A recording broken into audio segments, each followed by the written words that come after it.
Atomic Habits by James Clear, from the chapter 4 of this best-selling book. Today, I am going to share with you the most effective way to replace any bad habit. So without any further delay, let's get started. The Japanese railway system is considered one of the best in the world.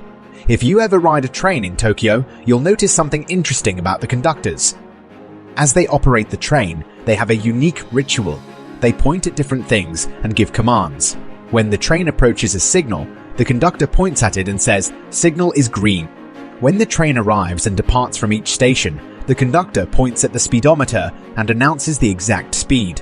And when it's time to leave, the conductor points at the timetable and states the time. Even other employees on the platform perform similar actions. Before each train departs, they point along the platform's edge and declare, "All clear." Every detail is identified, pointed at, and named aloud. This process is known as pointing and calling, and it's a safety system designed to reduce mistakes. It may seem silly, but it's highly effective. Pointing and calling can decrease errors by up to 85% and reduce accidents by 30%. The New York City Mesa subway system adopted a modified version called Point Only, and within 2 years of implementation, incidents of incorrectly berthed subways fell by 57%. The reason pointing and calling works so well is that it raises awareness from being an unconscious habit to a more conscious level.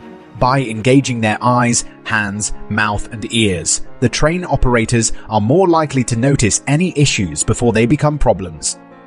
The more automatic a behavior becomes, the less we consciously think about it. When we've done something countless times, we start to overlook things. We assume that the next time will be just like the last. We're so accustomed to doing what we've always done that we don't question whether it's the right thing to do. Many of our performance failures stem from a lack of self-awareness. One of the biggest challenges in changing habits is maintaining awareness of what we're actually doing.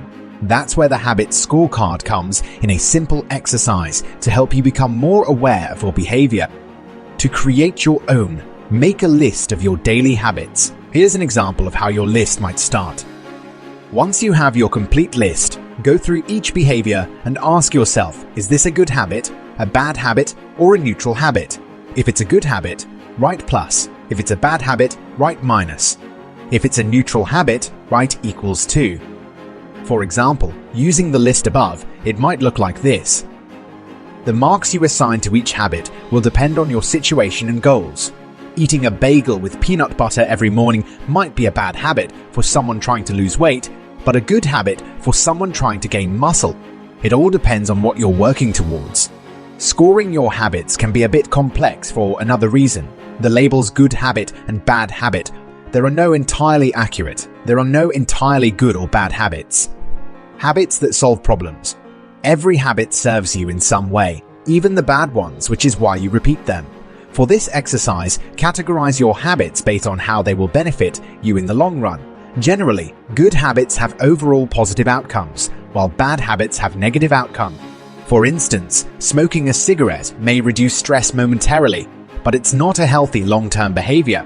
If you're struggling to rate a particular habit, ask yourself this question: does this behavior help me become the person I want to be? Habits that reinforce your desired identity are usually good, while those that conflict with it are usually bad. As you create your Habits Scorecard, don't feel the need to change anything right away. The initial goal is to simply observe what's happening. Notice your thoughts and actions without judgment or self-criticism. Don't blame yourself for your flaws or overly praise yourself for successes. If you waste time online, simply notice that you're spending your life in a way that doesn't align with your desires. Because the first step in changing bad habits is to be aware of them. If you feel like you need extra help, you can try pointing and calling in your own life. Speak aloud the action you're considering and the outcome it will lead to.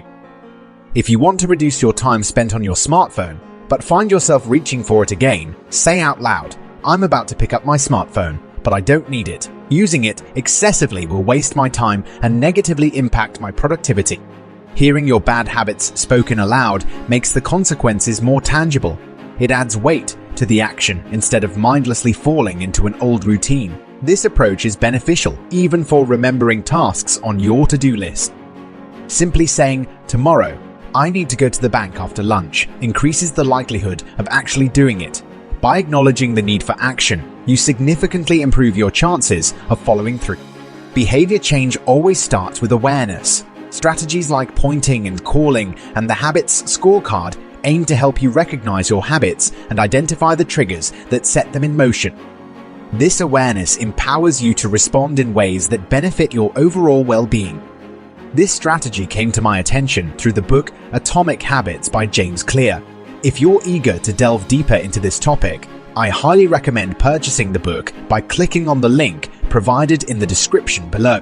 But if you're not a fan of reading books and still desire to gain insight from the best-selling personal development books, our channel offers an alternative.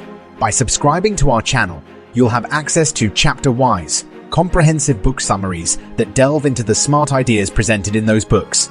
Thanks for watching. More wisdom, more solution, better life.